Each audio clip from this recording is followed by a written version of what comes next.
Sometimes the family we need finds us when we least expect it. Sometimes it takes losing everything to discover what truly matters. Zeke Holloway was once the biggest name in the territory, but now he's just an old cowboy with an empty ranch and no one to talk to but his horse. After a stagecoach robbery, he finds a small orphan girl standing in the dust, clutching a broken doll. The town wants to ship her off. Zeke steps forward and says what no one expects. I need a daughter, and you need a home. But what happens when the ghosts of his violent past finally catch up to them both? Before we jump back in, tell us where you're tuning in from, and if this story touches you, make sure you're subscribed, because tomorrow I've saved something extra special for you. The morning sun cast long shadows across the Holloway ranch, painting the weathered wooden fence posts in shades of gold and amber. Zeke stood on his front porch, coffee mug in hand, surveying the land that had been his sanctuary for the past 15 years. The ranch stretched out before him like a living canvas, rolling hills dotted with scrub oak and mesquite, pastures that once held hundreds of cattle, now hosting only a handful of aging steers, and his faithful mare, Duchess. At 62, Zeke Holloway carried himself with the deliberate movements of a man whose body remembered every fight, every fall, every bullet that had grazed too close. His hair, once the color of prairie wheat, had turned silver white, and deep lines mapped the geography of his weathered face. But his eyes, those pale blue eyes that had once struck fear into the hearts of men across 3 territories, still held their sharp intelligence, though now they were tempered with something that hadn't been there in his younger days: loneliness. The house behind him told the story of a man who had built something meant for more than one person. 3 bedrooms, a kitchen large enough for a family, a sitting room with chairs positioned for conversation that never came. Zeke had constructed it all with his own hands, after hanging up his guns, dreaming of the wife and children who might fill those empty spaces. But Rebecca had died of fever their second winter, and their unborn child with her. The rooms had echoed with silence ever since.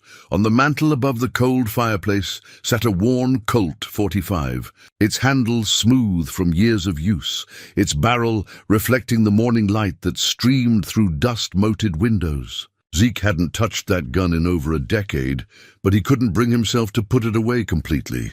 It represented too much of who he had been. Ezekiel Lightning Holloway, the fastest drawer in the territory, the man whose reputation preceded him into every saloon, every town, every showdown that had carved his name into Western legend. But legends, Zeke had learned, made for cold companions. He was contemplating the irony of his situation when the sound of approaching hooves broke through his morning reverie. Duchess whinnied from the corral, and Zeke set down his coffee, his hand instinctively moving toward where his gun belt used to hang. Old habits died hard, even for reformed gunfighters. Sheriff Tom Brennan rode into the yard, his face grim beneath the brim of his hat. Zeke had known Tom since the man was a deputy with more ambition than sense, and the years had been kinder to the lawman than they had been to most. Tom's brown mustache was now streaked with gray, and his belly strained against his vest. But his eyes still held the steady determination that had made him a good sheriff for Red Valley. "Morning, Tom," Zeke called out, stepping down from the porch. "You're riding early today." Tom dismounted with the careful movements of a man whose knees protested every motion. "Morning, Zeke. Wish I was bringing better news. The stagecoach, found it about 3 miles west of Willow Creek. Overturned and stripped clean." Tom's voice carried the weight of too many similar discoveries. "Driver and guard are both dead. Passengers?" He shook his head. "One survivor." Zeke felt something cold settle in his chest. Stagecoach robberies weren't uncommon, but the brutal efficiency Tom described spoke of professionals, not desperate drifters. "Who made it out?" "That's the thing, Zeke. It's a child. A little girl, maybe 8 or 9 years old. Found her sitting right there in the wreckage, holding onto a broken doll like it was all that kept her tethered to this world." Tom removed his hat and ran his fingers through his thinning hair. "Damnedest thing, she won't speak. Not a word. Doc Patterson says she's healthy enough, just scared silent. Her folks, Dead, man and woman in the coach, probably her parents by the look of things. We found some papers, but they're too blood-stained to make out much. Looks like they were heading to California, maybe for a new start. Tom replaced his hat and fixed Zeke with a meaningful look. Problem is, we've got no relatives to contact, no place to send her. Territorial orphanage is full up, won't take another child for at least 2 months.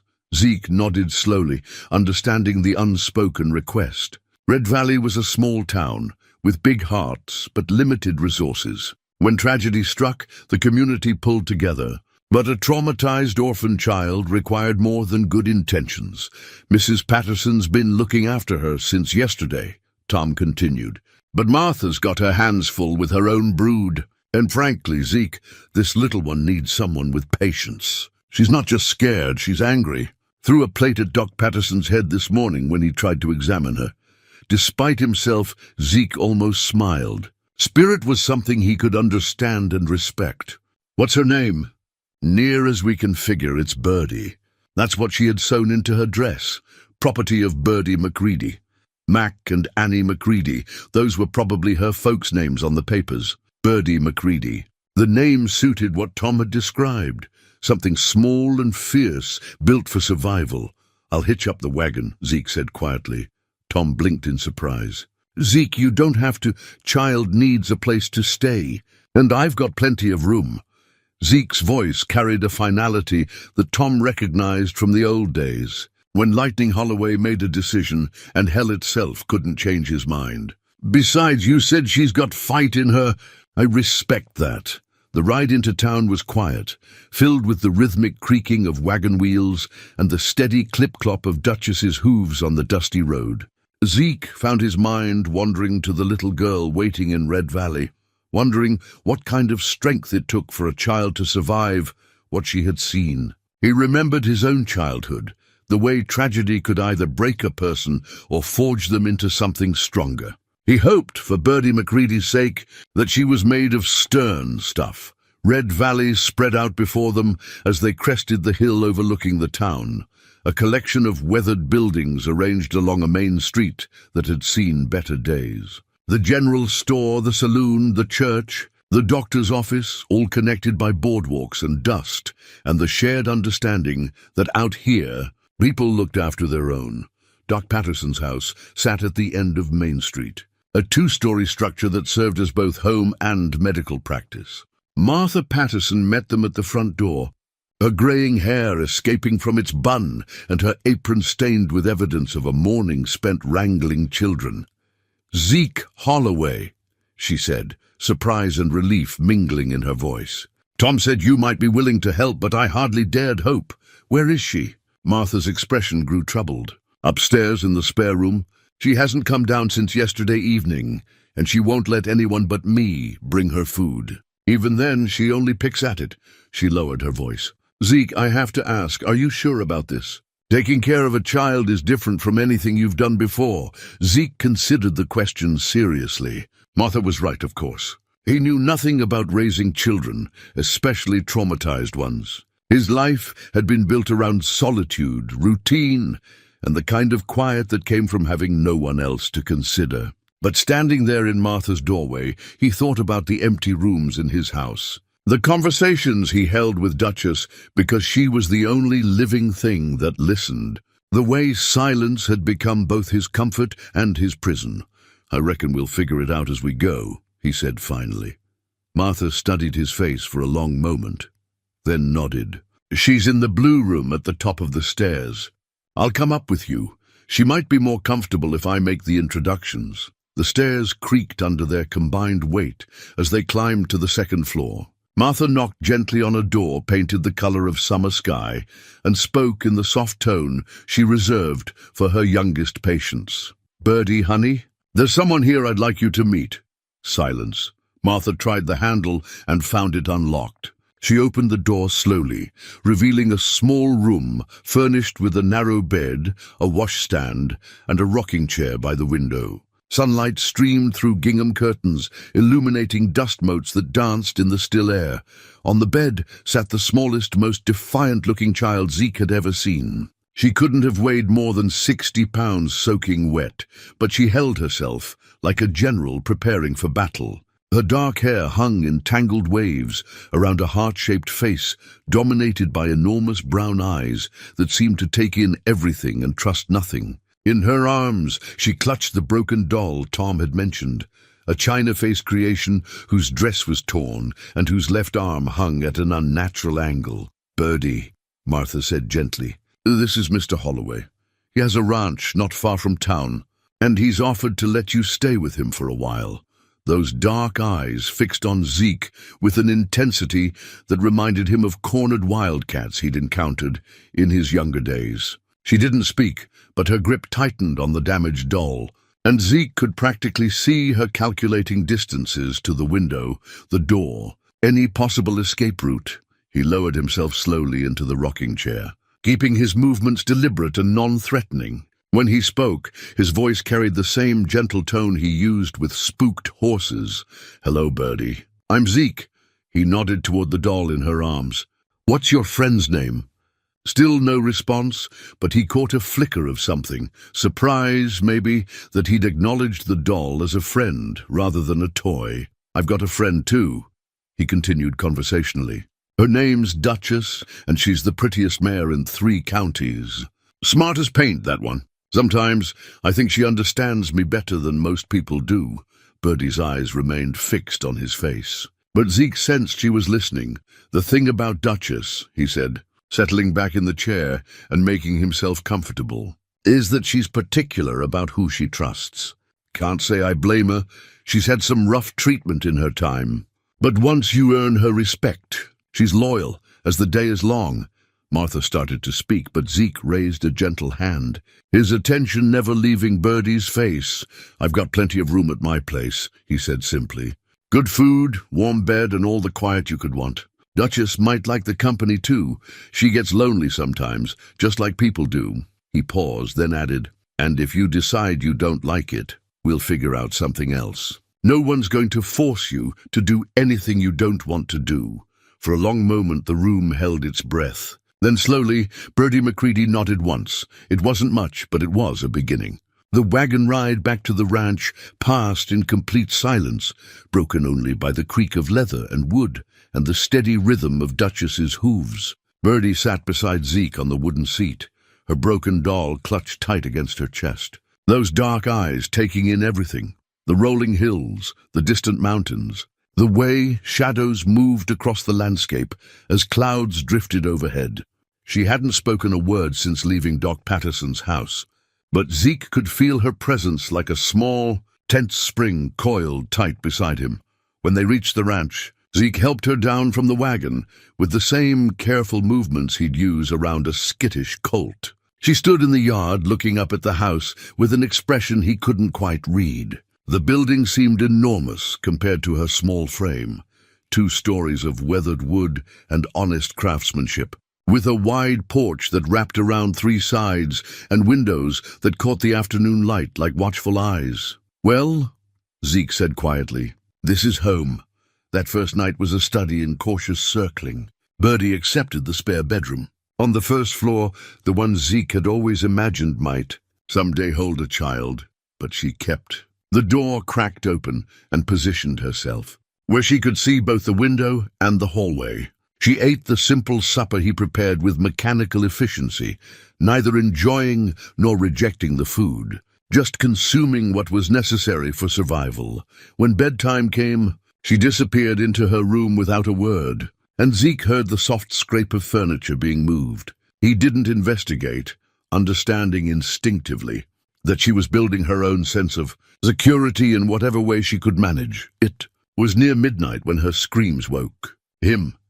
Zeke rolled out of bed with the practiced quickness of a man who'd spent years sleeping with one ear open for trouble. He found Birdie in her room, tangled in sweat-soaked sheets, her small fists beating at invisible attackers while terror-filled cries tore from her throat.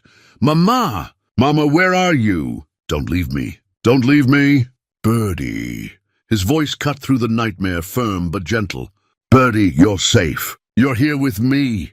Her eyes snapped open, wild and unseeing for a moment, before focusing on his face.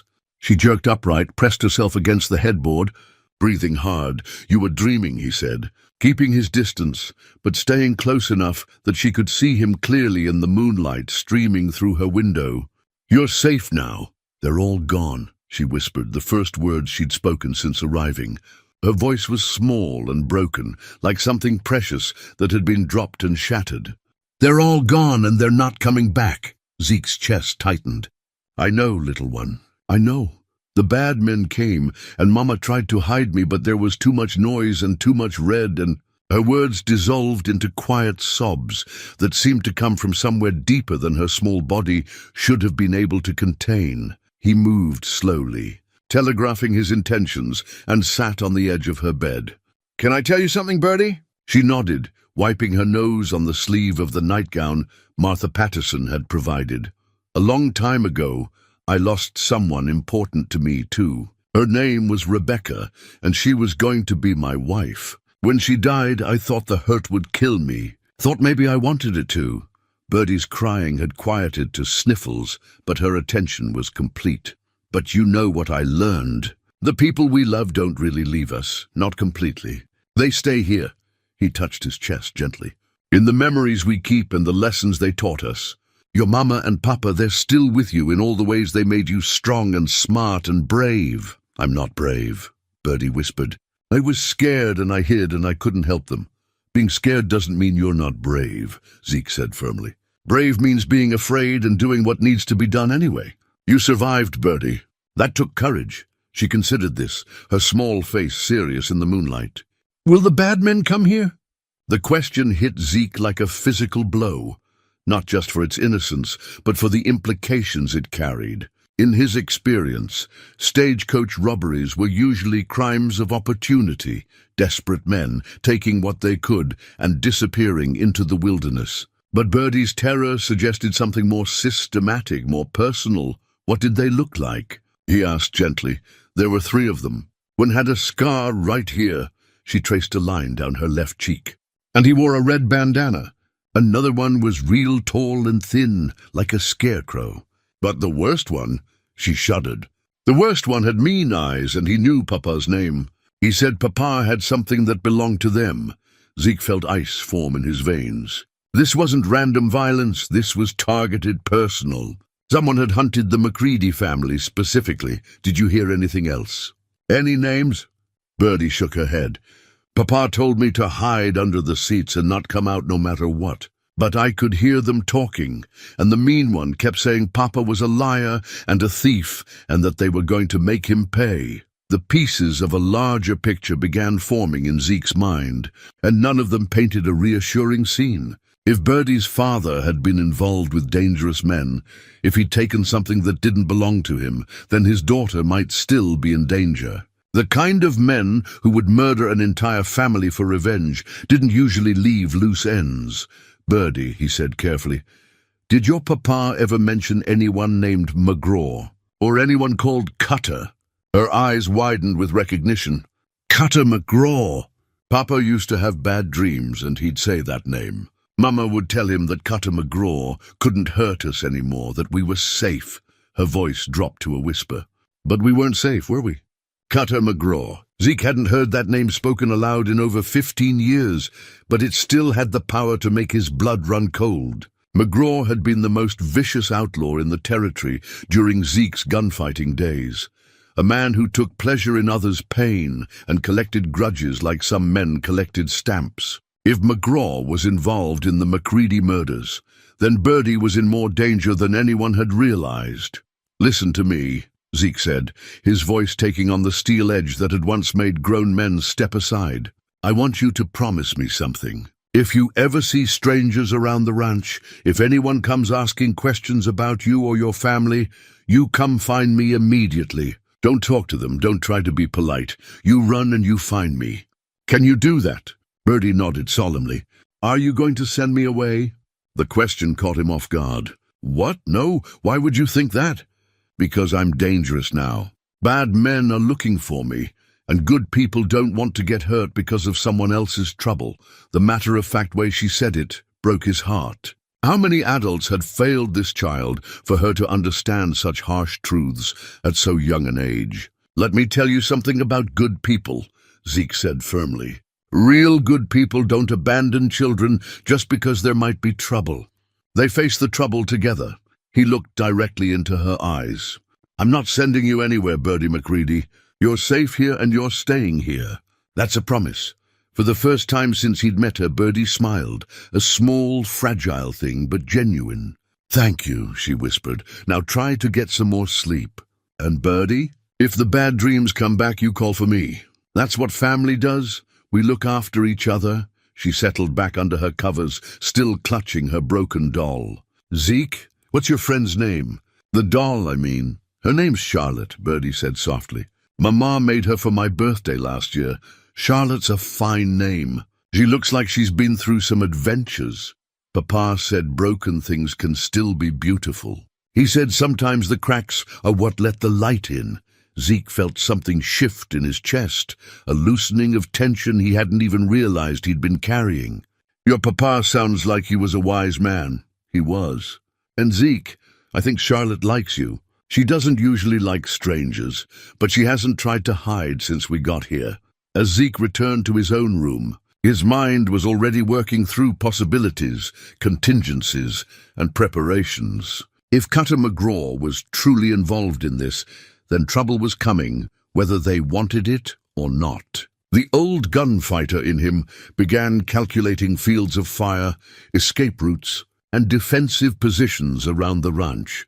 But louder than those tactical considerations was a newer voice, the voice of a man who had just promised a frightened child that she was safe, that she was family, that he would protect her no matter what. It was a voice he was still learning to trust, but one that was growing stronger with each passing hour.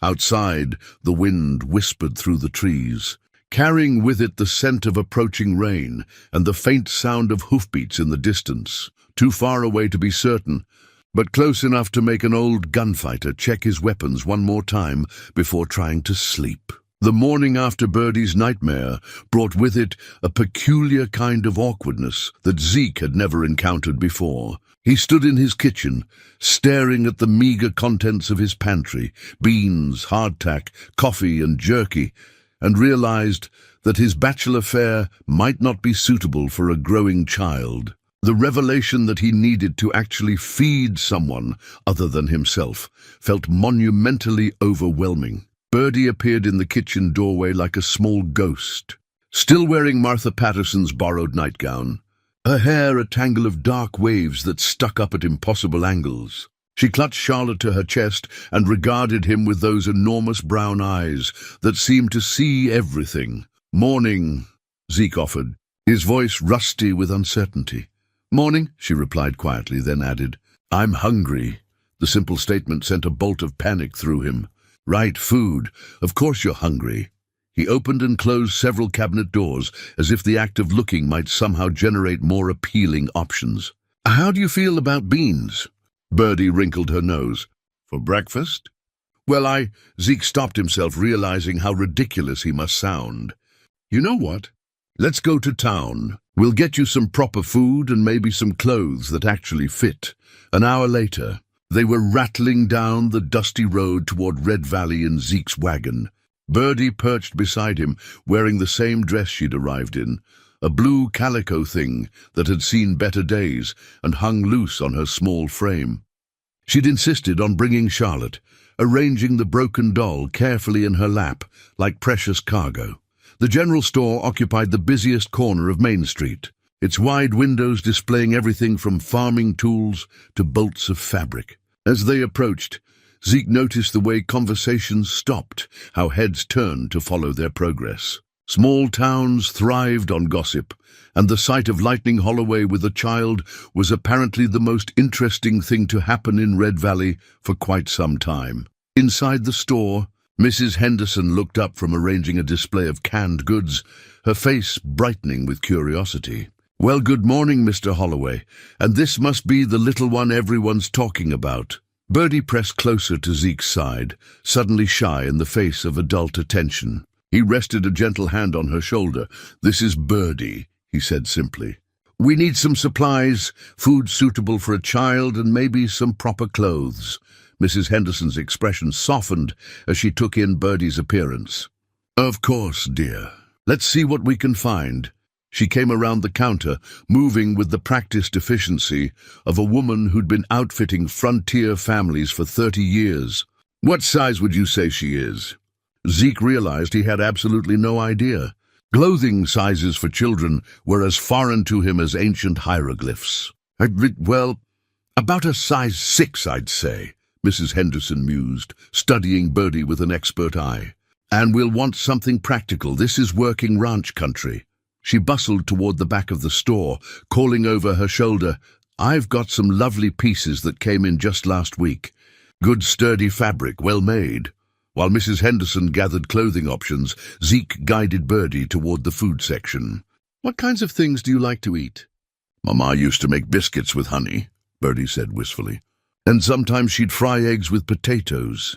Zeke added flour, eggs, and honey to his mental list, along with potatoes and butter and anything else that might constitute proper breakfast food. He was examining a sack of oats when raised voices from the front of the store caught his attention. Irresponsible, if you ask me. Man like that has no business taking care of a child. Zeke recognized the voice. Harold Pemberton, the bank president and one of Red Valley's most prominent citizens. The man had never liked Zeke, viewing him as an unwelcome reminder of the territory's violent past. "Now, Harold," came another voice. "Pastor Williams from the Methodist Church. Mr. Holloway's been a model citizen for years. If he's willing to help that poor orphaned child, model citizen?" Pemberton's voice rose indignantly. "The man's a killer, Reverend. How many men did Lightning Holloway gun down in his day? And now we're supposed to trust him with an innocent child."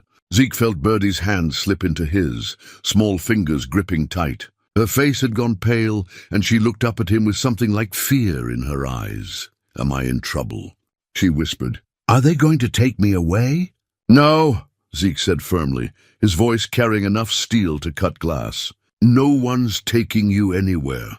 He guided her toward the front of the store, where Pemberton and Pastor Williams had been joined by 2 other men from town, the kind of impromptu gathering that formed whenever people felt strongly about something. "Gentlemen," Zeke said mildly, his tone deceptively casual.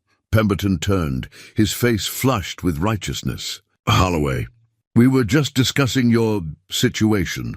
Were you now?" Zeke's pale eyes moved from face to face, and several of the men shifted uncomfortably. "And what conclusions did you reach?" "Look, Zeke," Pastor Williams interjected, clearly trying to diffuse the tension, "we're all concerned about what's best for the child. Taking care of a little girl is a big responsibility. Are you questioning my ability to provide for her?" "It's not about providing," Pemberton said boldly. "It's about propriety, about what's appropriate. A man with your history, my history?" Zeke stepped forward, and Pemberton instinctively stepped back. "My history includes 15 years of peaceful living, paying my taxes, and bothering no one." "What part of that concerns you?" "The part where you've killed more men than the rest of us combined," Pemberton shot back. The store had gone completely silent. Even Mrs. Henderson had stopped moving, frozen halfway to the clothing section, with her arms full of small dresses. Zeke felt Birdie's grip tighten on his hand, and when he looked down, he saw something in her expression that made his chest ache. She looked ready to bolt, to run back to whatever hole she could find and hide until the adults finished arguing about her future. "You're right," Zeke said quietly, his words carrying clearly in the hushed space. "I have killed men, good men and bad men, young men and old. I've taken lives when I had to and sometimes when I just wanted to. That's something I'll carry for the rest of my days." Pemberton looked triumphant, but Zeke wasn't finished. "But every man I killed was armed and facing me. Every fight was fair, and every death was clean. I never hurt a woman, never harmed a child, never took anything that wasn't freely offered." His voice hardened. "Can every man in this room say the same about his past?" The silence stretched uncomfortably. Pastor Williams cleared his throat. "Zeke, I don't think anyone's questioning your character exactly. It's just It's just that some people think they have a right to decide what's best for a child they've never spoken to. Zeke's attention moved back to Pemberton. Tell me, Harold, when's the last time you offered to take in an orphan? When's the last time you opened your home to someone who needed help? Pemberton's face reddened further, but he had no answer. That's what I thought. Zeke looked around the group. This little girl survived something terrible. She needs safety, stability, and someone who'll put her needs first. I'm offering all of that. If anyone here has a better solution, I'd be happy to hear it. No one spoke, didn't think so. Zeke turned to Mrs. Henderson, who was still clutching the armload of dresses. Ma'am, if we could continue with those clothes. Of course, she said quickly, shooting disapproving looks at the men. Right this way, dear. As they walked toward the back of the store, Birdie tugged on Zeke's hand. When he looked down, she stood on her tiptoes and whispered, Thank you for not letting them take me. No one's taking you anywhere, he repeated, and this time he meant it with every fiber of his being. You're with me now, and that's how it's going to stay. Later, as they loaded their supplies into the wagon, including a simple blue dress that actually fit Birdie properly, Zeke couldn't shake the feeling that the confrontation in the store had been about more than small-town gossip.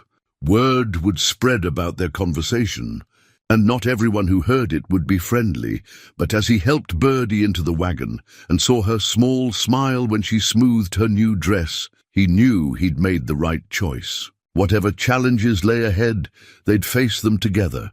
Family, he was learning, meant standing up for each other, even when, especially when, the rest of the world was watching. 3 days passed in a careful dance of mutual discovery. Birdie proved to be a remarkably self-sufficient child, perhaps out of necessity rather than nature. She made her own bed each morning, kept her few belongings organized with military precision, and never asked for anything she didn't absolutely need. But Zeke noticed the way she sometimes paused in doorways, as if asking permission to enter rooms in what was supposed to be her home. It was while helping her move a trunk of winter clothes down from the upstairs bedroom that she made the discovery that changed everything between them. What's this? She asked, pulling a silver-framed photograph from beneath a folded quilt. Zeke's hand stilled on the trunk handle. He knew without looking what she'd found, the one picture he'd never been able to put away completely.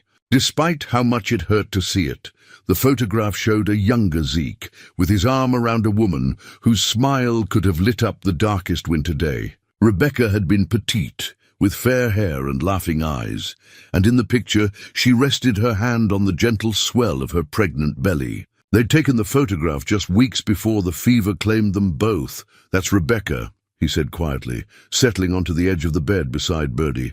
She was going to be my wife. Birdie studied the photograph with the serious attention she gave to everything important. She's beautiful. What happened to her? She got sick. This was 17 years ago, and we didn't have a doctor in town then. By the time we could get her to someone who might have helped, he trailed off, the old pain still sharp after all these years. Were you going to have a baby? We were. Zeke's voice caught slightly. A little girl, according to Doc Patterson. I was going to name her Sarah. Birdie was quiet for a long moment, tracing the edge of the frame with one small finger. Is that why you live alone? Because you're still sad. The directness of the question caught him off guard. Adults danced around his loss with careful euphemisms and awkward silences, but this child simply asked what she wanted to know. Partly, he admitted. When you lose someone that important, it changes you. Makes you afraid to care too much about anyone else, in case you lose them too. But you cared about me anyway, Birdie observed. Even though I might get taken away or hurt or... Hey, Zeke's hand covered hers gently. You're not going anywhere. I told you that. Papa used to say that too. Her voice was so small it almost got lost in the afternoon shadows. He said we were safe and that no one could hurt us anymore, but he was wrong. Zeke felt his chest tighten with understanding. She wasn't just afraid of being abandoned. She was afraid of trusting anyone's promises of safety, because the last adult who'd made such promises had been unable to keep them. Tell me about your papa, he said gently. Birdie set the photograph aside and reached for Charlotte. holding the broken doll like an anchor. He was funny. He used to make up stories about Charlotte and me having adventures. And he was brave. When we lived in Kansas, there was a man who used to hurt his wife, and Papa stood up to him even though the man was bigger. That does sound brave, but Papa was scared sometimes too. Late at night, he'd check all the doors and windows twice, and sometimes I'd hear him talking to Mama about the old days. He'd say he was sorry for the things he'd done, and that he hoped they'd never catch up to us. The pieces of the puzzle were beginning to form a clearer picture. What kind of things? Birdie's grip tightened on Charlotte. I think Papa used to be bad before I was born. Not mean bad, but wrong choices bad. He told me once that every man has to decide who he wants to be, and sometimes you have to choose every single day to be the good person instead of the easy person. Zeke felt a chill of recognition. Those were the words of a man who'd lived on the wrong side of the law and fought his way back to respectability. The same struggle Zeke himself had faced when he'd hung up his guns. Did he ever mention names? People from his past? Birdie nodded reluctantly. Sometimes he'd have bad dreams and call out names. Cutter was one. There was someone called Snake and another one called Preacher Man, but mostly he'd just wake up crying and Mama would hold him until he stopped. Cutter McGraw, Snake Donovan and Preacher Man Holt, three of the most vicious outlaws who'd ever terrorized the territory. If Birdie's father had been involved with that gang, then his past had caught up to him with a vengeance. And now that same past was hunting his daughter. Birdie, Zeke said carefully, I need to ask you something important, and I need you to tell me the truth. Even if it's scary, she nodded solemnly. Did your papa ever mention having money hidden somewhere? Or owing money to dangerous people?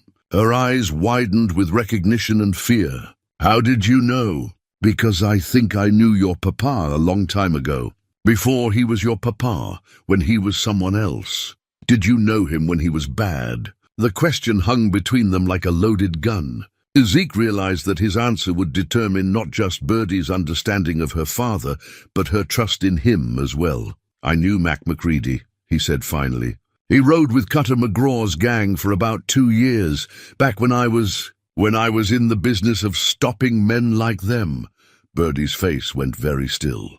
Were you going to hurt my papa? I was hunting him, yes, but Mac was smart. He saw which way the wind was blowing and got out before things went completely bad. Word was he'd taken some money that belonged to the gang, but then he disappeared completely. I always figured he was either dead or had gotten far enough away that it didn't matter anymore. But it did matter, Birdie whispered. They found us. They found you, Zeke confirmed. And now they think you know where that money is hidden. Tears began rolling down her cheeks. But I don't. Papa never told me about any money. We never had much of anything. We lived in a tiny house, and Papa worked at the grain elevator, and Mama took in sewing. If there was money, why didn't we use it? Because your papa was a good man who'd learned from his mistakes, Zeke said firmly. He could have used that stolen money to live easy, but he chose to work honest and build a real life with your mama. That takes more courage than any gunfight ever did. Then why did they kill him? Because men like Cutter McGraw don't understand the difference between the person someone used to be and the person they chose to become. They couldn't see that Mac McCready had become a good father and husband. They only saw the man who'd betrayed them. Birdie wiped her nose on her sleeve, her gesture so achingly young that it made Zeke's heart hurt. Are you going to change your mind about wanting me? Now that you know I come from bad people? The question hit him like a physical blow. Birdie McCready, you listen to me. Your papa chose to be good, and your mama chose to love him anyway. That makes you the daughter of 2 of the bravest people I ever heard of. Nothing about that makes me want you any less. Really, really. He reached for her small hand. In fact, it makes me want to protect you even more. Because I know what it means to have a past you're not proud of. And I know how hard it is to build something good from something broken. She looked at him with those old, serious eyes. Is that what we're doing? Building something good? I think so, Zeke said softly. What do you think? For the first time since she'd arrived, Birdie smiled without reservation, a real smile that transformed her entire face. "I think Charlotte likes it here. And I think maybe I do too." Then that settled. He stood up and offered her his hand. "Come on, let's go see about teaching you to ride." Every ranch girl needs to know her way around a horse. As they walked downstairs together, Zeke felt something shift in his chest, a loosening of the grip that loss and loneliness had held on his heart for so many years. Maybe it was possible to build something good from broken pieces after all. Outside, a meadowlark called from the fence post, and for the first time in longer than he could remember, the sound didn't make him feel alone. The morning sun painted the corral fence in shades of gold as Zeke saddled Duchess for Birdie's first riding lesson. 2 weeks had passed since their conversation about her father, and the knowledge had settled between them like shared ground, difficult but solid. The child had surprised him with her resilience, the way she could absorb painful truths and somehow find a way to keep moving forward. "She's really big," Birdie observed, standing safely outside the corral while Duchess stood patiently for saddling. The broken doll, Charlotte, sat propped against the fence post, positioned so she could watch the proceedings. "Duchess is gentle as a lamb," Zeke assured her, adjusting the stirrups to accommodate much shorter legs. "She's been around long enough to know her business, and she's got more patience than most people I've met." As if to prove his point, Duchess turned her head to regard Birdie with dark, intelligent eyes, then nickered softly, a sound that seemed designed to put nervous children at ease. "Can I pet her first?" "Course you can! Just let her smell your hand so she knows you're friendly." Birdie approached with the careful respect that children instinctively showed large animals, extending her small hand toward Duchess's velvet nose. The mare sniffed delicately, then allowed herself to be stroked along her neck. "Her fur is so soft," Birdie marveled. "And she smells like hay and sunshine." "That's exactly what she smells like," Zeke agreed, lifting Birdie carefully into the saddle. "Now hold the reins like this, not too tight, just firm enough to let her know you're paying attention."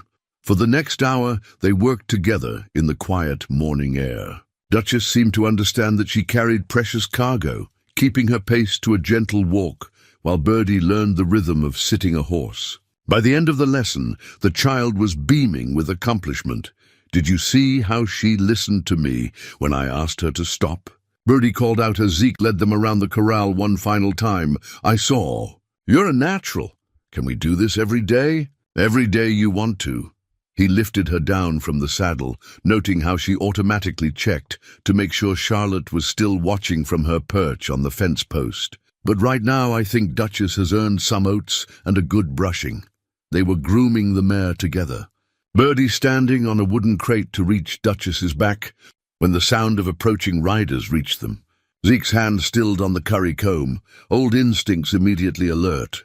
3 horses moving at an easy pace, not urgent, but purposeful. "Stay close to me," he murmured to Birdie, who had also heard the hoofbeats and gone still. The riders crested the hill overlooking the ranch, and Zeke relaxed slightly when he recognized Sheriff Brennan in the lead. But the 2 men with him were strangers, one wearing the badge of a territorial marshal, the other in civilian clothes that nonetheless carried the unmistakable bearing of law enforcement. "Morning, Zeke," Tom called out as they approached. "Hope you don't mind the early visit." "Never mind visitors," Zeke replied carefully, noting how Birdie had moved to stand partially behind him. "What brings you out this way?" The territorial marshal dismounted, a lean man in his 50s with steel-gray hair and eyes that missed nothing. "Marshal Carson Wade, Mr. Holloway. I understand you've been caring for the McCready child." "I have." "This is Birdie." He rested a protective hand on her shoulder. "Birdie, these gentlemen are lawmen." Marshal Wade studied her with professional interest, but not unkindness. "Miss McCready, I'm sorry for your loss. Your parents were good people." "Thank you," Birdie said quietly, pressing closer to Zeke's side. "Marshal Wade's been investigating the stagecoach robbery," Tom explained. "There have been some developments." "What kind of developments?" The third man spoke for the first time, a detective from Denver with sharp features and sharper eyes. The kind that suggests this wasn't an isolated incident. We've had 3 similar robberies in the past 6 months, all targeting specific families, all ending in murder. Zeke felt ice form in his veins. You think they're connected? We know they're connected, Wade said grimly.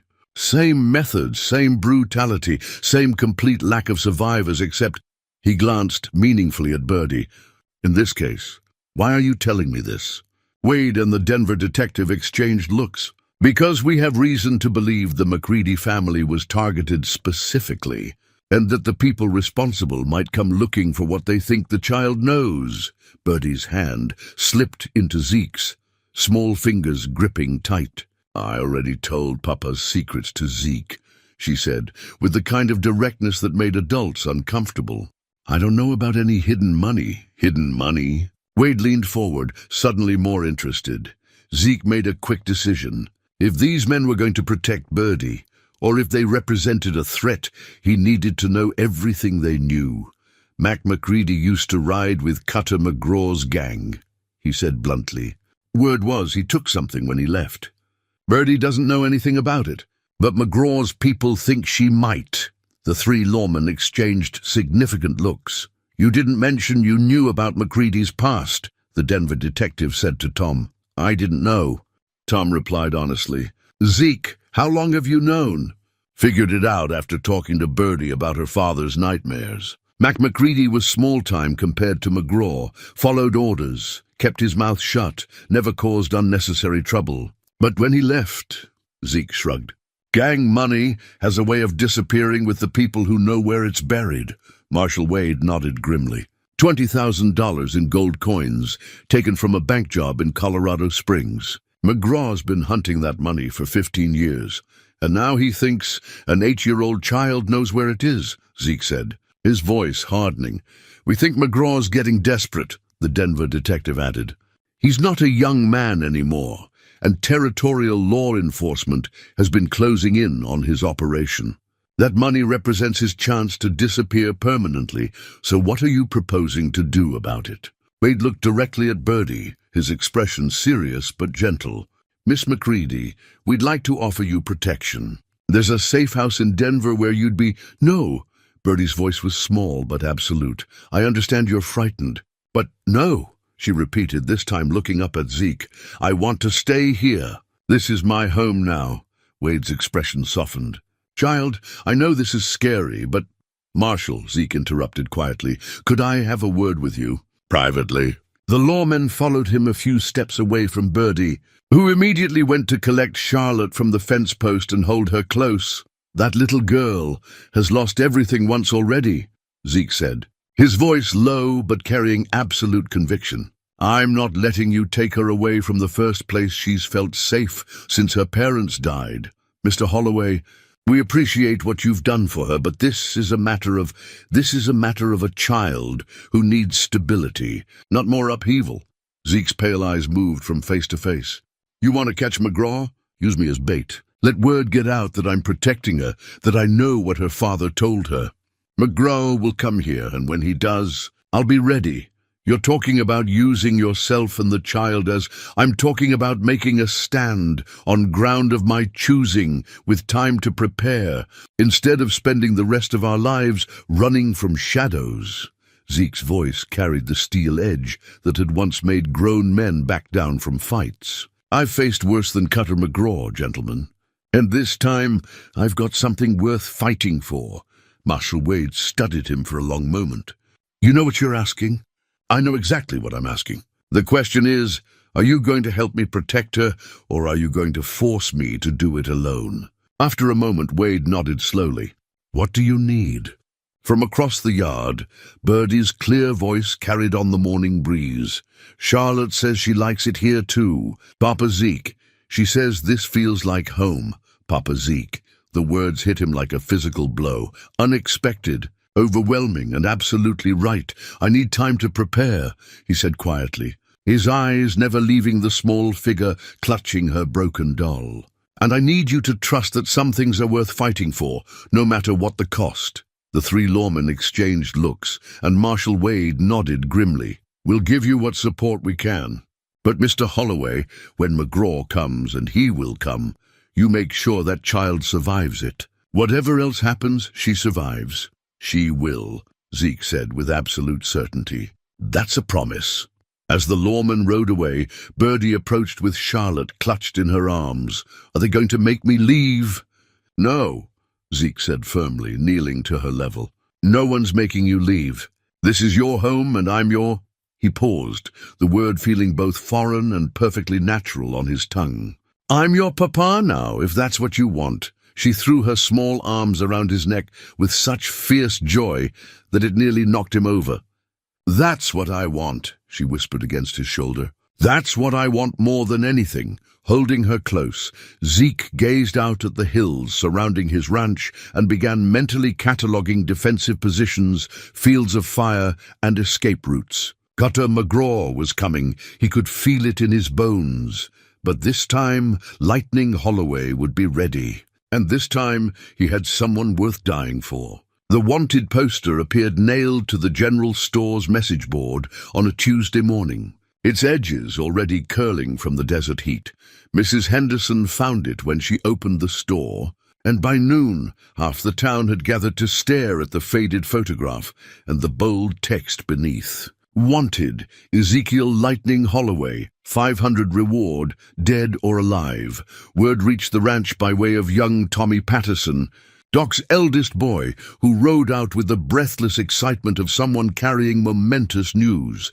Mr. Holloway, he called, sliding down from his horse before it had fully stopped. There's a poster about you in town, with your picture and everything. Zeke set down the fence post he'd been securing and walked over to where Tommy stood, bouncing with nervous energy. Birdie emerged from the house, where she'd been helping him plan a new garden plot, Charlotte tucked securely under one arm. What kind of poster, son?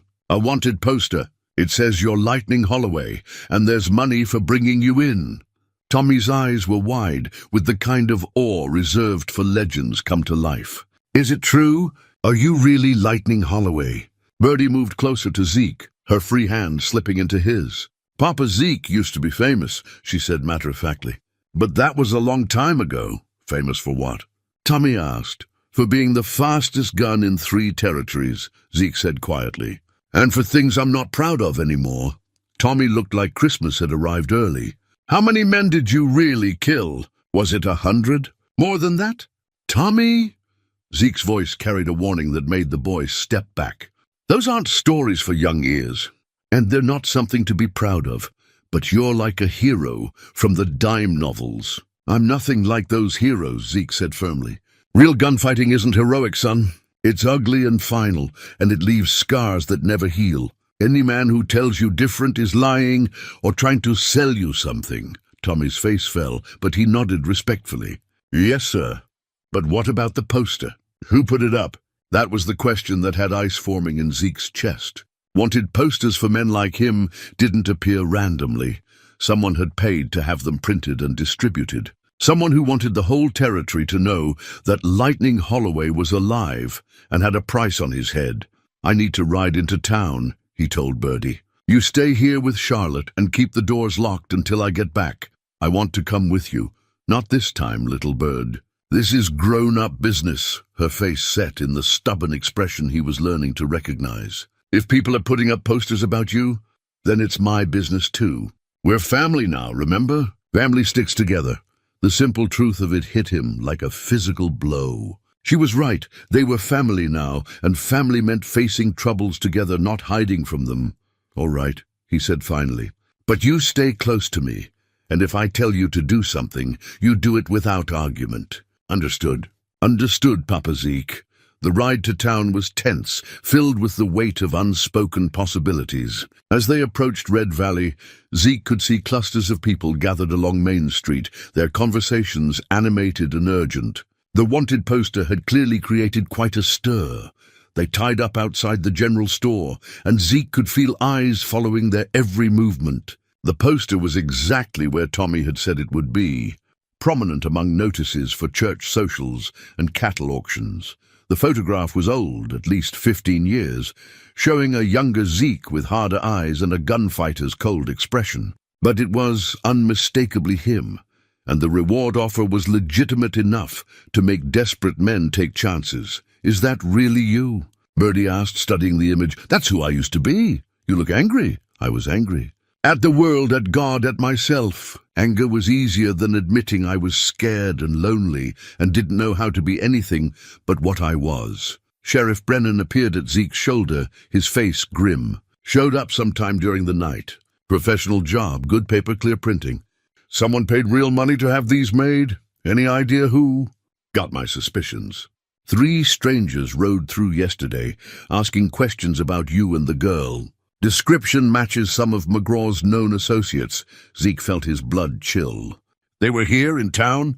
Asked about your ranch, about your daily routines, about whether the child ever comes to town alone. Tom's expression was murderous. I encouraged them to move along, but they made it clear they weren't done with their business here. Birdie pressed closer to Zeke's side, her small face pale but determined. They're the bad men, aren't they? The ones who hurt my first family.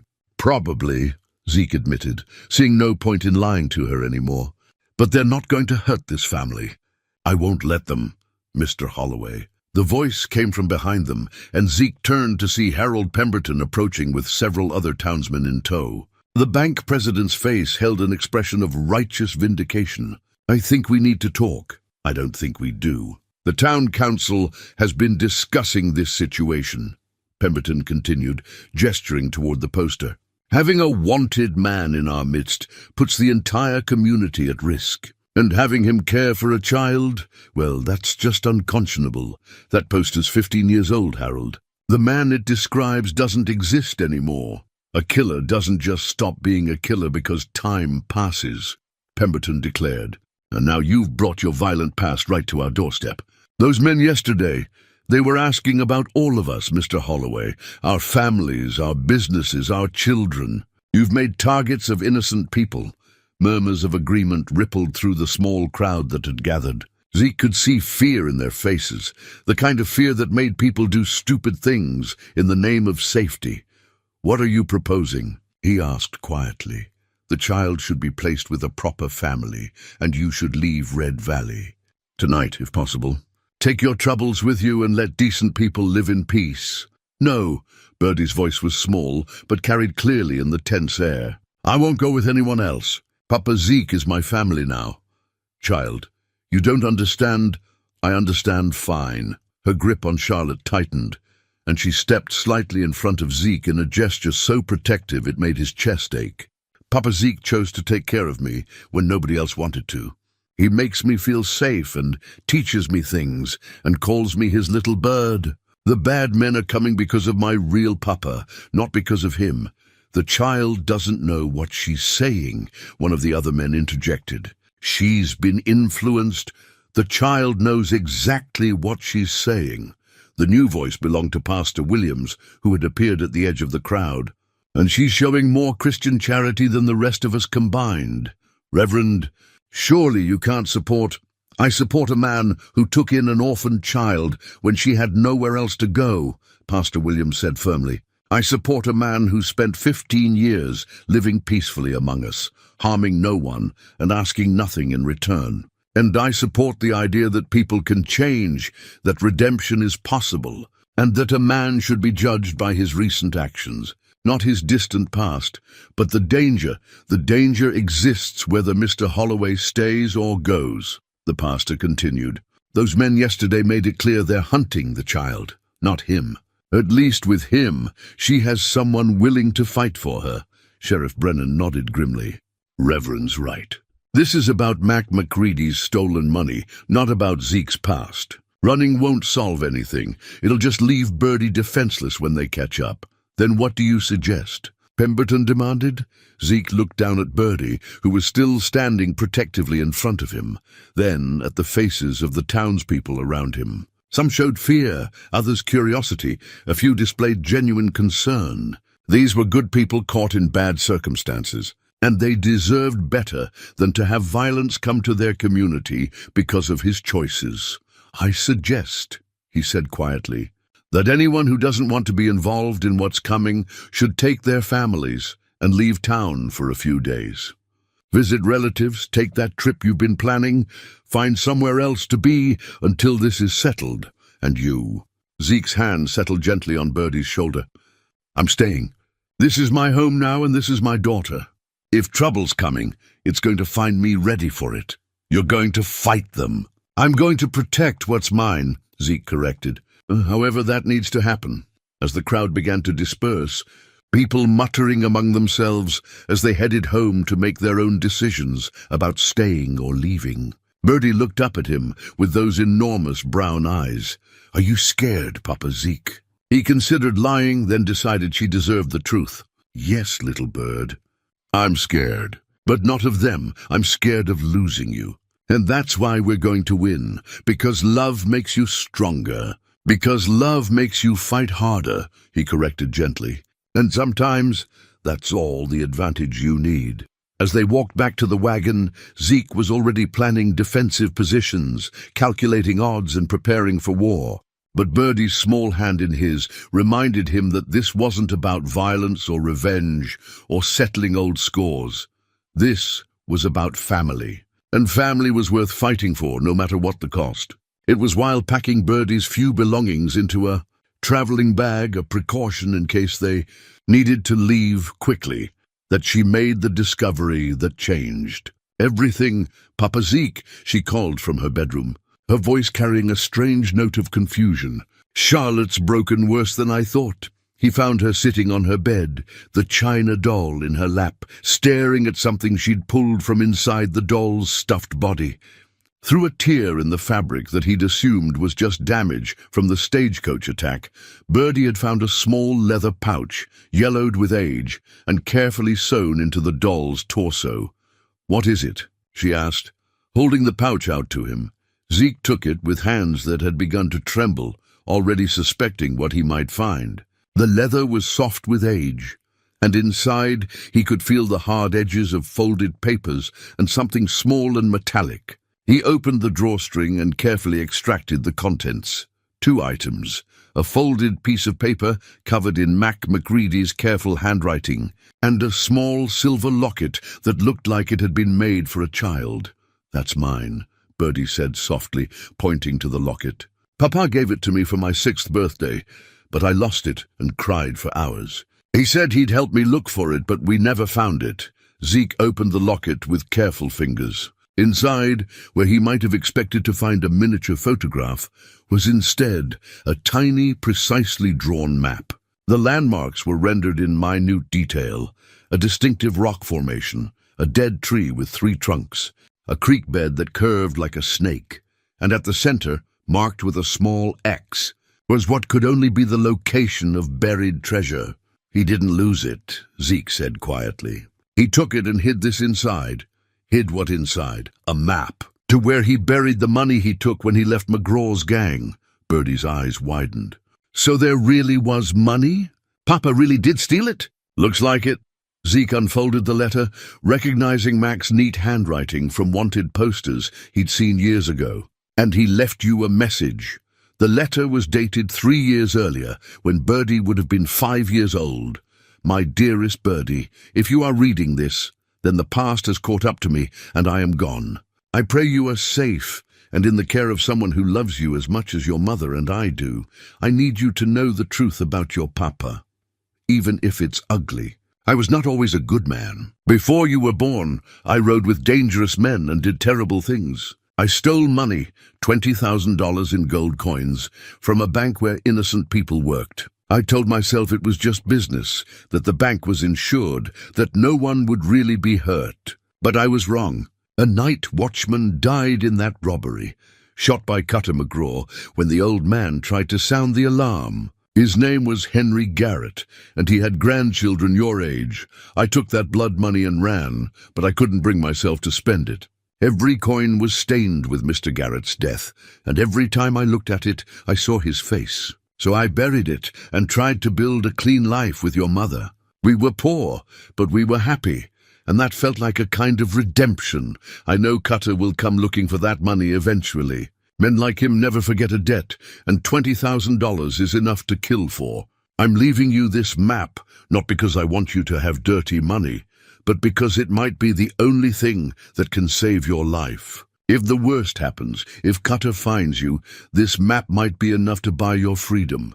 But I pray that you'll never need to use it. I hope you'll have found a new family who loves you, and that this letter will just be a sad story about the man your papa used to be. The money is buried beneath the old oak tree marked on this map, about 6 miles northwest of Willow Creek. It's wrapped in oilcloth and buried 3 feet down. If you decide to dig it up, I ask only that you consider giving some of it to Henry Garrett's family in Denver. His granddaughter would be about your age now. I am so sorry for the danger my past has brought to your life. You are the best thing I ever did, Birdie McCready, and I love you more than all the treasure in the world. Your papa, who is trying every day to be worthy of that name. Zeke finished reading and looked up to find Birdie crying quietly, tears rolling down her small cheeks as she clutched Charlotte to her chest. He was trying to be good, she whispered. But the bad things followed him anyway. Sometimes that's how it works, Zeke said gently. But look at what he did. He could have spent that money and lived like a king, but instead he worked honest and raised you and your mama with love. That's what matters. Is that why the bad men killed him? Because they thought he'd tell them where the money was? Probably. But your papa was smart. He knew they might come someday, so he hid the map in the one place they'd never think to look. Birdie looked down at Charlotte, understanding dawning in her eyes. In my doll. Because nobody pays attention to little girls' toys. Exactly. What do we do now? Do we go dig it up? Zeke considered the question carefully. The map was detailed enough that he could probably find the location without too much trouble. But retrieving the money would be dangerous, and using it to bargain with men like McGraw was even more so. We use it to end this, he said finally. McGraw wants that money more than he wants revenge. If we can convince him, we'll trade the location for your safety. But Papa said it was blood money. He said it was stained. Your papa was right. But sometimes you have to use ugly things to protect beautiful ones. Zeke folded the letter carefully and tucked both it and the locket back into the leather pouch. The money itself doesn't matter, it's just a tool. What matters is keeping you safe. A sound from outside made them both freeze, hoofbeats, multiple horses, approaching fast. Zeke moved to the window and carefully lifted the edge of the curtain. 3 riders were coming up the long drive to the house, and even at a distance he could tell they weren't friendly visitors. Birdie, he said quietly, I need you to do exactly what I tell you. Take Charlotte and go hide in the root cellar behind the house. Take this with you. He handed her the leather pouch. No matter what happens, don't come out until I call for you. If you hear gunshots, if things go bad, you take Duchess and you ride to town as fast as you can. Tell Sheriff Brennan what happened and give him that pouch. Understand? I don't want to leave you. I don't want you to leave either, but this is how we protect each other. You keep that map safe and I'll keep you safe. That's the deal, okay? She nodded reluctantly, kissed his cheek, and slipped out the back door with Charlotte clutched in one arm and the pouch hidden in her dress pocket. Zeke watched through the window until he saw her disappear into the root cellar, then walked to his bedroom and opened the trunk at the foot of his bed. Inside, wrapped in oiled cloth, lay his gun belt, the one he hadn't worn in over a decade. The leather was still supple, the gun still clean and oiled, waiting for the day he might need it again. He strapped it on with movements made automatic by years of practice, and felt the familiar weight settle around his hips like an old friend returning home. His hand found the grip of the Colt 45, and muscle memory made his fingers wrap around it with deadly precision. The riders were close now, close enough that he could see their faces. The man in the lead was tall and thin, with the kind of cruel features that belonged in nightmares. Beside him rode a heavy-set man with a red bandana and a scar running down his left cheek. The third was younger, nervous-looking, probably brought along for his gun rather than his brains. Zeke recognized them all from wanted posters and witness descriptions. Snake Donovan, Scarface Pete, and a kid called Willie the Gun. McGraw's lieutenants, his most trusted killers, which meant Cutter McGraw himself wasn't far behind. Zeke stepped out onto his front porch. his hand resting casually on his gun butt, and waited for them to come within speaking distance. When they were close enough, he called out in a voice that carried all the authority of his legendary reputation. "That's far enough, gentlemen. State your business." Snake Donovan reined in his horse and smiled with the kind of expression that belonged on hungry wolves. Well, Lightning Holloway himself. Been a long time, Zeke." "Not long enough, Snake. What do you want?" "You know what we want. The McCready girl, and whatever her daddy told her about our money. The girl's under my protection now. And Mac McCready never told her anything about any money." "Maybe not in words," Snake said, his smile widening. "But Mac was a clever bastard. He hid that map somewhere, and we figure the kid's the key to finding it. You figured wrong, did we?" "Scarface." Pete spoke for the first time, his voice rough as sandpaper. "Because word is, you and that little girl have been getting real cozy. Playing house, from what we hear. Makes a man wonder what secrets she might have shared with her new papa." The mockery in his voice made Zeke's hand tighten on his gun, but he forced himself to remain calm. "Last chance, gentlemen. Right away now, and nobody has to get hurt." "Oh, but somebody does have to get hurt," Snake said, drawing his own weapon in one smooth motion. "Cutter's orders were real specific. Bring the girl back alive. But anybody else is fair game." "Then I guess we understand each other," Zeke said quietly, and with that, Lightning Holloway drew his gun with the speed that had made him a legend, and the afternoon exploded into violence.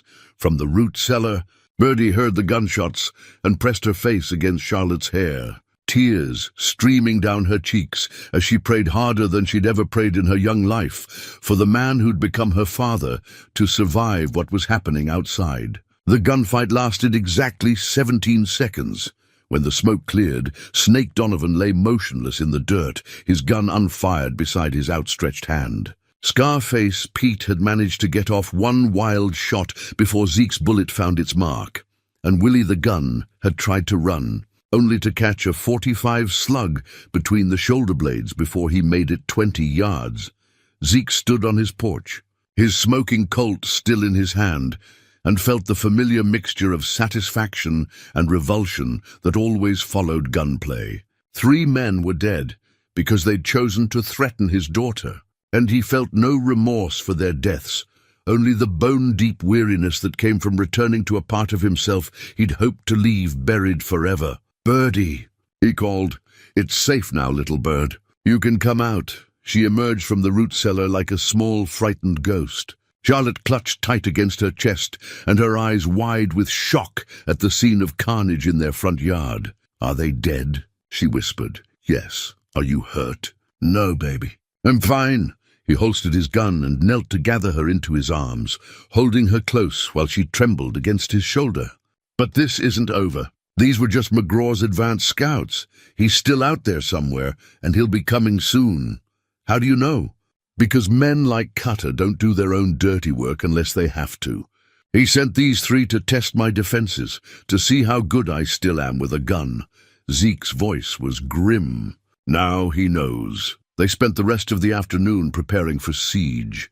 Zeke dragged the bodies away from the house and turned the horses loose, not wanting to deal with the smell of death so close to where Birdie would be sleeping. He checked his weapons, counted ammunition, and filled every container he could find with water. He moved food supplies to the most defensible part of the house and positioned furniture to create makeshift barricades.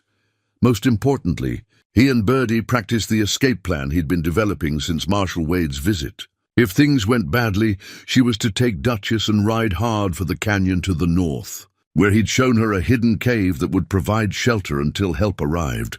"I don't want to practice running away anymore," she said, as the sun began to set. "I want to stay and help you fight. Your job is to survive," Zeke told her firmly. "That's the most important thing you can do. But what if something happens to you?" He knelt beside her chair at the kitchen table, where she sat having the dinner neither of them really wanted. "Birdie, I need you to listen to me very carefully. If the worst happens, if I don't make it through what's coming, I want you to know that being your papa has been the best thing I've ever done. You've made me remember what it feels like to be human again, what it means to have something worth protecting. Don't talk like that. I have to.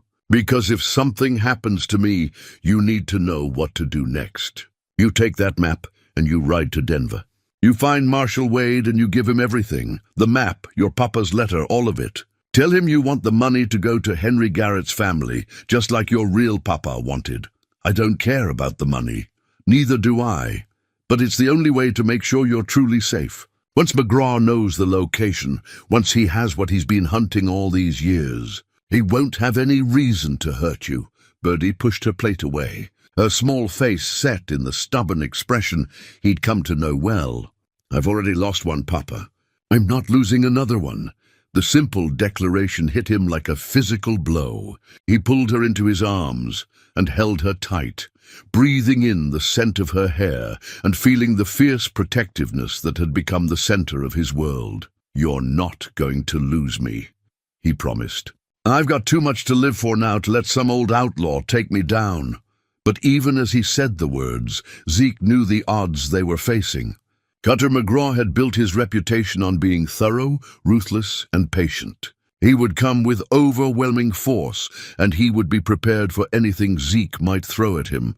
As night fell, they settled into the main room of the house, where Zeke had positioned his chair to command a view of all approaches. Birdie curled up on the sofa nearby, Charlotte in her arms, but neither of them made any pretense of trying to sleep. "Tell me about when you were young," she said quietly.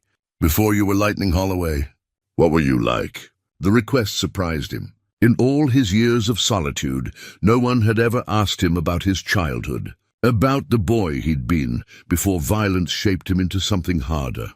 "I was a lot like you, actually," he said after a moment. "Small for my age, stubborn as a mule, always asking questions that made adults uncomfortable." "Did you have a papa?" "I did. His name was Joshua, and he was a good man. A farmer who tried to make an honest living in a world that didn't always reward honesty. He taught me to shoot when I was about your age, but he always said a gun was a tool for putting food on the table or protecting your family, never for settling arguments or proving how tough you were." "What happened to him?" "Raiders burned out our farm when I was 14. Killed my parents, stole our livestock, left me with nothing but the clothes on my back and my papa's old rifle." Zeke's voice grew distant with memory. "I spent the next few years drifting, taking whatever work I could find, getting harder and angrier with each passing season." "Is that when you became Lightning Holloway?" "Not all at once. It was more like putting on armor, one piece at a time. Each fight made me a little faster, a little colder, a little more willing to solve problems with violence. By the time I realized what I'd become, the armor was so thick I couldn't remember how to take it off." Birdie was quiet for a long moment. "But you did take it off. When you met me, you helped me remember that there were things worth protecting besides my own skin," he said softly. "You reminded me that being strong doesn't always mean being ready to fight, except sometimes it does. Sometimes it does," he agreed. "Like tonight." They talked quietly through the long hours of darkness, sharing stories and memories, like people do when they know the morning might bring separation or worse. Birdie told him about her life with Mac and Annie McCready, about the little house in Kansas, where she'd felt safe and loved. Zeke shared more stories from his childhood, painting pictures of a simpler time when his biggest worry was whether the corn would ripen. Before the first frost, it was near dawn when they heard the sound that made Zeke's blood run cold, the distant rumble of many horses moving at speed across the hardpan. "They're coming," he said quietly. Rising from his chair and checking his weapons one final time, Birdie scrambled to the window, peering out through a gap in the curtains. "How many?" "Too many." Zeke could see them now, silhouetted against the dawn sky as they crested the hill overlooking the ranch. "At least a dozen riders, maybe more, spreading out in a pattern that spoke of military precision. At their head rode a figure Zeke recognized even after all these years. Cutter McGraw, still tall in the saddle despite being well into his 60s, his white hair flowing beneath a black hat and his face carrying the kind of cruel intelligence that made him more dangerous than any of his followers. "Birdie," Zeke said. his voice calm despite the circumstances. "It's time for you to go. I'm not leaving you. Yes, you are." He turned to face her, and she saw something in his expression that made her step back. "This is not a discussion, little bird. You take Charlotte and the map, you get on Duchess, and you ride hard for that canyon. Don't look back, don't hesitate, don't try to help me. Just survive. Papa Zeke, promise me." His voice carried the absolute authority that had once made grown men step aside in saloons across 3 territories. "Promise me you'll do what I'm asking." Tears were streaming down her face, but she nodded. "I promise. Good girl." He kissed the top of her head, breathing in her scent one last time. "Remember what I told you about your real papa. He wasn't perfect, but he loved you enough to try to be better. That's all any of us can do. I love you, Papa Zeke. I love you too, little bird. More than you'll ever know." She slipped out the back door while the riders were still positioning themselves, and Zeke watched through the kitchen window as she saddled Duchess with the quick efficiency he'd taught her. His heart swelled with pride at her courage, even as it broke with the knowledge that he might never see her again. When Duchess disappeared into the pre-dawn shadows, Zeke returned to the front room and settled into his chair, his rifle across his knees and his pistol loose in its holster.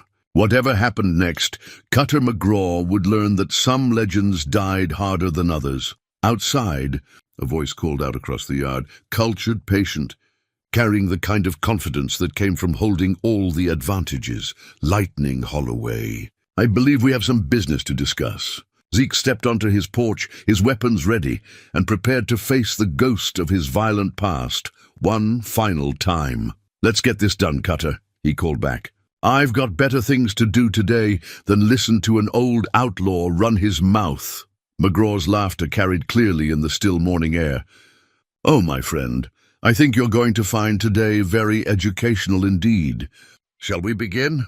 "You've caused me considerable inconvenience, Mr. Holloway," McGraw called out from his position behind an overturned wagon his men had positioned as cover.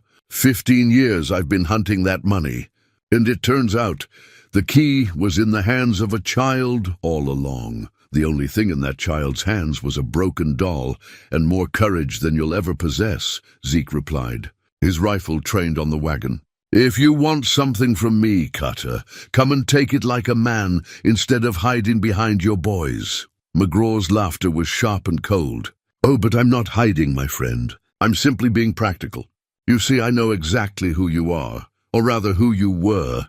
Lightning Holloway, the fastest gun in 3 territories, the man who killed 17 men in fair fights and walked away from everyone. But that was a long time ago, wasn't it? And age has a way of slowing a man's reflexes. Why don't you come find out?" "Because I don't need to. You see, while you were playing house with that little girl, I was gathering information. Did you know that Mac McReady kept a journal during his time with my gang?" "Oh, yes. He documented everything, every job, every member, every secret, including some very interesting details about a certain gunfighter who was hunting us." Zeke felt ice form in his veins. Mac had kept records, something no intelligent outlaw ever did, unless he was planning to use the information later. "According to Mac's journal," McGraw continued conversationally, "you weren't just hunting us for the bounty money. You were hunting us because we killed someone important to you. A young deputy marshal named Robert Holloway. Your younger brother."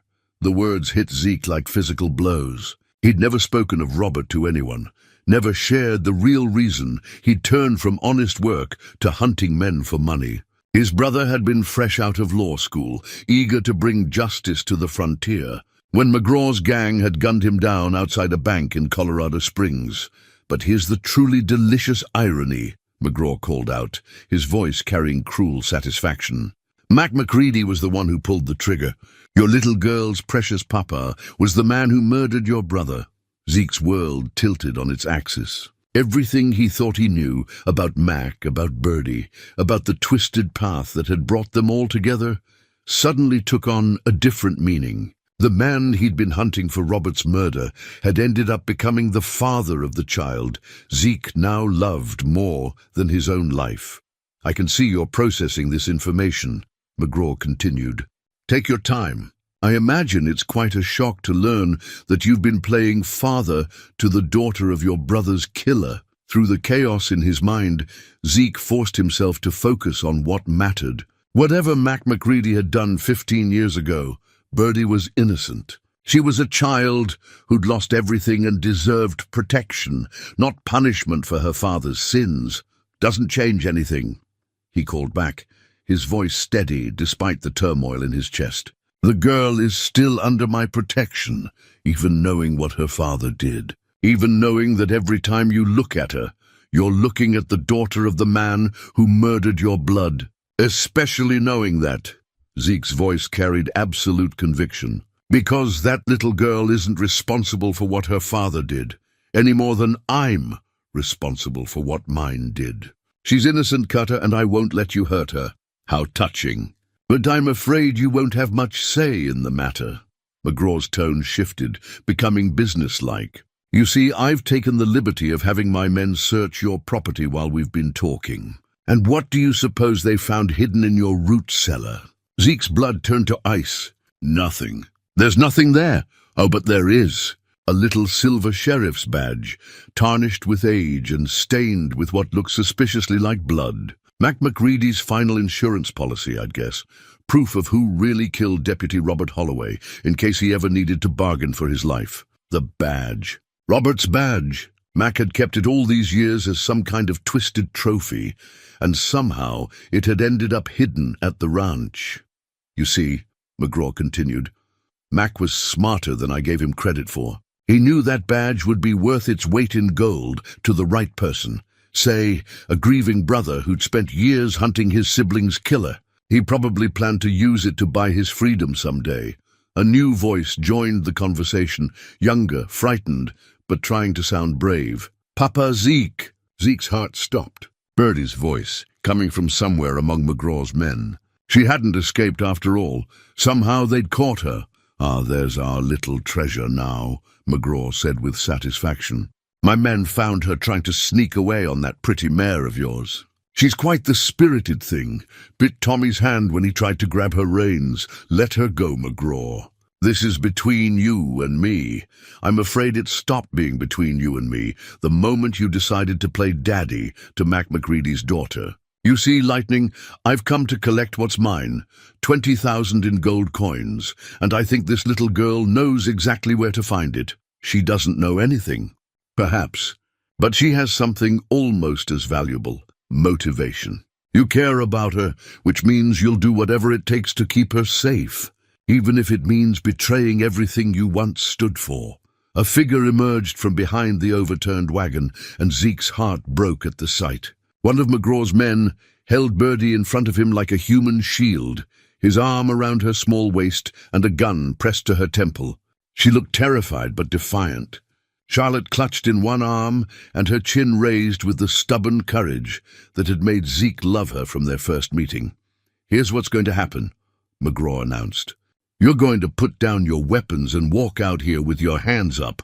Then you're going to tell us everything the girl might know about where Mac hid that money. And if you cooperate, if you give us what we want, maybe we'll let you both live to see another sunrise. Zeke looked at Birdie's terrified face and felt the last of his moral certainties crumble. This wasn't about justice or revenge or settling old scores anymore. This was about saving the life of an innocent child who'd already suffered too much.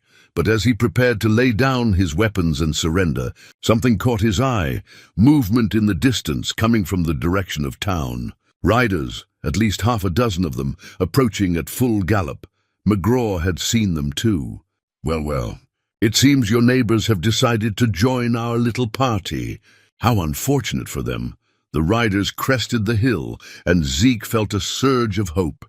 Sheriff Brennan led the group, with Marshal Wade beside him and several townsmen bringing up the rear, men who had every reason to stay safe at home, but had chosen instead to ride into danger. This is Marshal Wade. The lawman called out as they approached. You're surrounded, McGraw. Release the child and surrender. McGraw's laughter was cold and sharp. Marshal, how good of you to join us. But I'm afraid you're a bit late to the party. You see, Lightning Holloway and I were just coming to an arrangement about some missing property. The only arrangement you need to worry about is the one between your neck and a hangman's noose. Wade replied grimly, perhaps. But first, let's see how much this legendary gunfighter values the life of one small child. McGraw nodded to the man holding Birdie, who pressed his gun more firmly against her temple. The morning air crackled with tension as two forces faced each other across the ranch yard, law and order on one side, lawlessness and greed on the other, with an innocent child caught in the middle. And in that moment, Ezekiel Lightning Holloway made the choice that would define the rest of his life.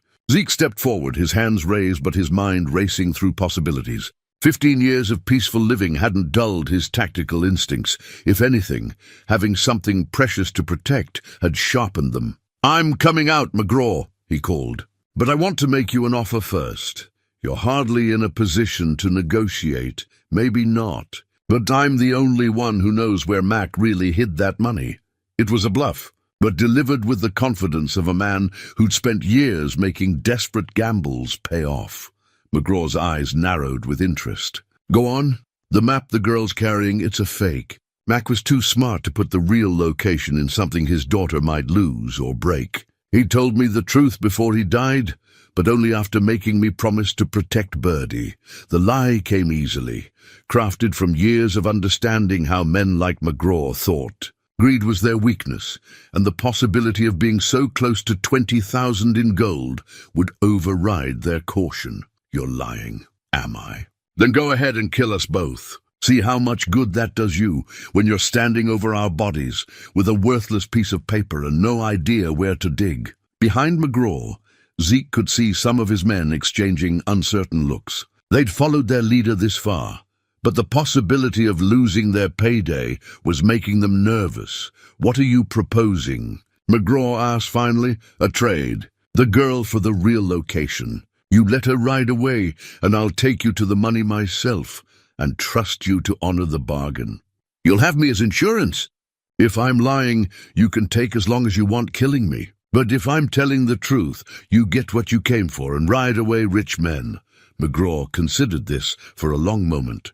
Around them, the standoff held like a held breath, lawmen and outlaws facing each other across 20 yards of dusty ground, while an innocent child's life hung in the balance. "Very well," McGraw said finally. "But with one modification. The girl stays with us until we have the money in hand. Insurance, as you put it, no deal. She goes free first, or type Papa Zeke." Birdie's voice cut through the negotiation, clear and determined. "I want to tell them something." Every head turned toward her, and despite the gun at her temple, she stood as straight and proud as a soldier. "My real papa left me a letter," she announced, "and it said the money is buried under the old oak tree near Willow Creek. But it also said something else. It said the man who died in that bank robbery had grandchildren my age." McGraw's face darkened. "Shut her up," but Birdie wasn't finished. "His name was Henry Garrett, and my papa was sorry every day for what happened to him. That's why he never spent the money, because it was paid for with a good man's blood." I said, "Shut her up." "The letter said I should give the money to Mr. Garrett's family if I ever found it," Birdie continued, her young voice carrying across the yard with startling authority, "because that would be the right thing to do." Something shifted in the faces of some of McGraw's men. These were hard men, but most of them had families of their own, and hearing a child speak about doing the right thing in the face of death was having an effect McGraw hadn't anticipated. "Enough," McGraw snarled, drawing his own weapon. The child served her purpose. Time to end this. But as he raised his gun toward Birdie, several things happened at once. Sheriff Brennan and his men opened fire from their positions, forcing McGraw's gang to dive for cover. Zeke drew his Colt with the speed that had made him a legend, putting 2 bullets into the man holding Birdie before the outlaw could react, and most surprisingly of all, 3 of McGraw's own men turned their weapons on their leader, apparently deciding that murdering children in cold blood was where they drew the line.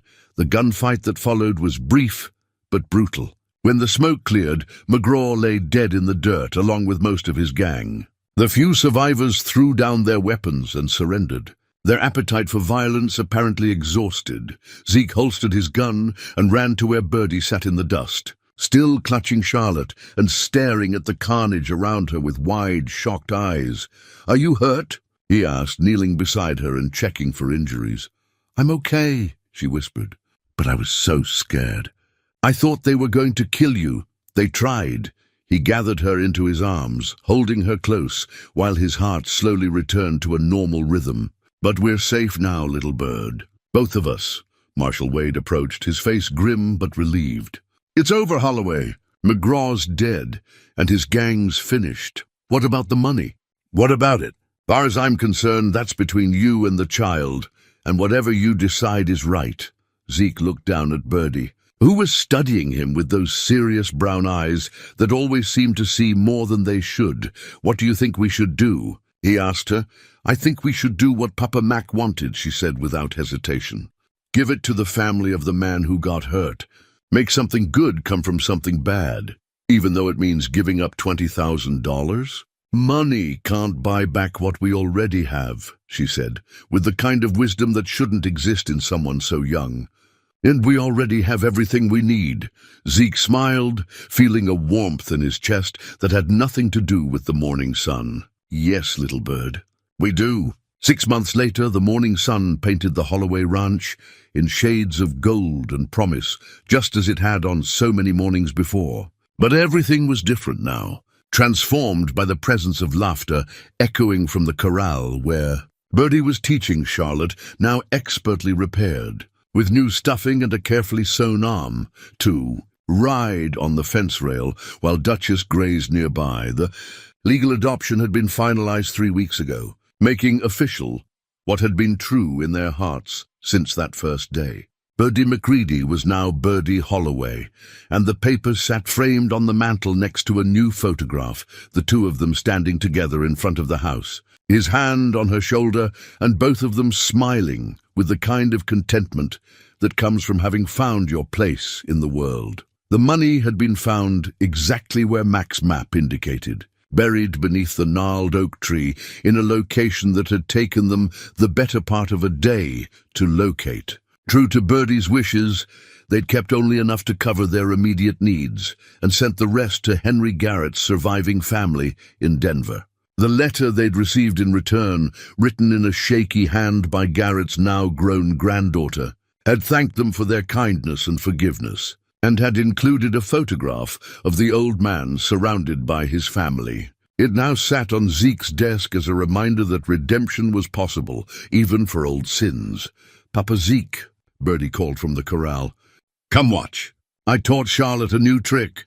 He set down the coffee mug he'd been holding and walked over to where she stood balancing on the middle rail of the fence, her dark hair catching the morning light and her face bright with the kind of joy that had slowly replaced the haunted look she'd carried when she first arrived. "What kind of trick?"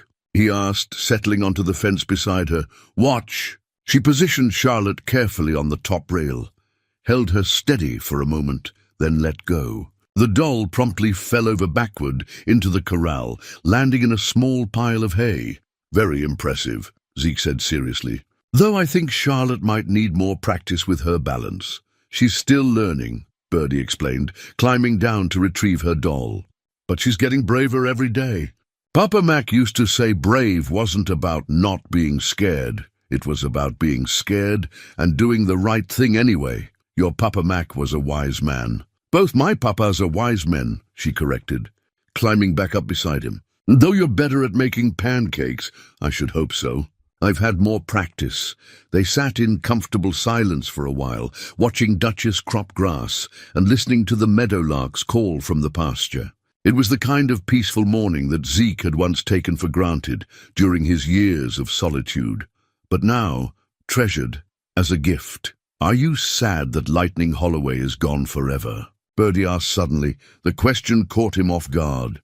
They'd talked about his past, about the man he'd been, and the choices that had shaped him, but she'd never asked him if he missed that life. "No," he said after thinking about it. Lightning Holloway was someone I had to be when I didn't know any better way to survive. But he was also someone who was alone all the time, who never got to watch little girls teach tricks to dolls or make pancakes for someone he loved. I think I got the better bargain, even though you were famous. Tommy Patterson says his papa has a book with stories about Lightning Holloway in it. Being famous for the wrong reasons isn't something to be proud of, little bird. I'd rather be famous in one person's heart for the right reasons than in 100 people's minds for the wrong ones. She considered this with the serious attention she gave to all important matters. I think you're famous in my heart for all the right reasons. The simple declaration hit him with surprising force. What reasons? Because you chose me when nobody else wanted me. Because you make me feel safe. Because you teach me things and listen when I talk and never make me feel like I'm too much trouble. She leaned against his shoulder. And because you keep your promises. What promises? You said I was your daughter and you'd never let anyone take me away. You said we were family. You said broken things could still be beautiful if someone loved them enough to help them heal. Zeke felt his chest tighten with emotion. Did I say that? Not in words, but Charlotte and I both heard it anyway. From the direction of town, a dust cloud announced the approach of a visitor. As the rider drew closer, Zeke recognized Pastor Williams from the Methodist Church, making one of his occasional social calls. "Afternoon, Zeke, Birdie," the pastor called as he dismounted near the porch. "Beautiful day, isn't it?" "It is indeed, Reverend," Zeke replied, helping Birdie down from the fence. "What brings you out our way?" "Well, I wanted to talk to you both about something special that's coming up," Pastor Williams smiled broadly. "The church is planning a harvest festival next month, and we're hoping to make it a real community celebration. Food, music, games for the children, the whole thing." "Sounds nice," Zeke said diplomatically. Church socials weren't typically his preferred form of entertainment, but he knew Birdie might enjoy them. "The thing is," the pastor continued, "we're hoping you might consider participating in a special way. The festival committee has been talking, and we thought it would be meaningful to have you speak about second chances, about how people can change, about the importance of community and helping each other become better than we were." Zeke was quiet for a moment, considering the request. 6 months ago, the idea of standing in front of the entire community and talking about his personal transformation would have been unthinkable. But looking at Birdie's encouraging smile, he realized that his story, their story, might be exactly what someone else needed to hear. "I think that sounds like a fine idea," he said finally. "Really?" Birdie bounced with excitement. "Can I help? Can I tell people about how you saved me and how we became a family?" "If you want to, I do!" "I want everyone to know how good you are, Papa Zeke. I want them to know that heroes don't always carry guns or win fights. Sometimes they just make breakfast and teach you to ride horses and love you even when you're scared and sad." Pastor Williams beamed. "I think that message is exactly what our community needs to hear." As the pastor rode away and the afternoon settled into its familiar rhythm, Zeke and Birdie returned to their daily routines, she to her lessons and play, he to the endless small tasks that kept a ranch running. But there was a new quality to the ordinary moments, a sense of purpose and completion that hadn't been there before. That evening, as they sat on the porch watching the sun set over the hills that surrounded their home, Birdie asked one final question. "Papa Zeke, do you think my first papa would be proud of who I became?" "I think," Zeke said, pulling her close against his side, "that Mac McCready would be amazed and grateful that his little girl grew up to be so wise and brave and kind. And I think he'd be proud that she chose to make something beautiful from all the broken pieces. Just like you did. Just like we both did, little bird. Just like we both did." Above them, the first stars began to appear in the darkening sky, and from somewhere in the distance came the sound of a meadowlark's evening song, a melody of contentment and home, and the kind of peace that comes from knowing you're exactly where you belong. In the end, that was enough. More than enough. It was everything.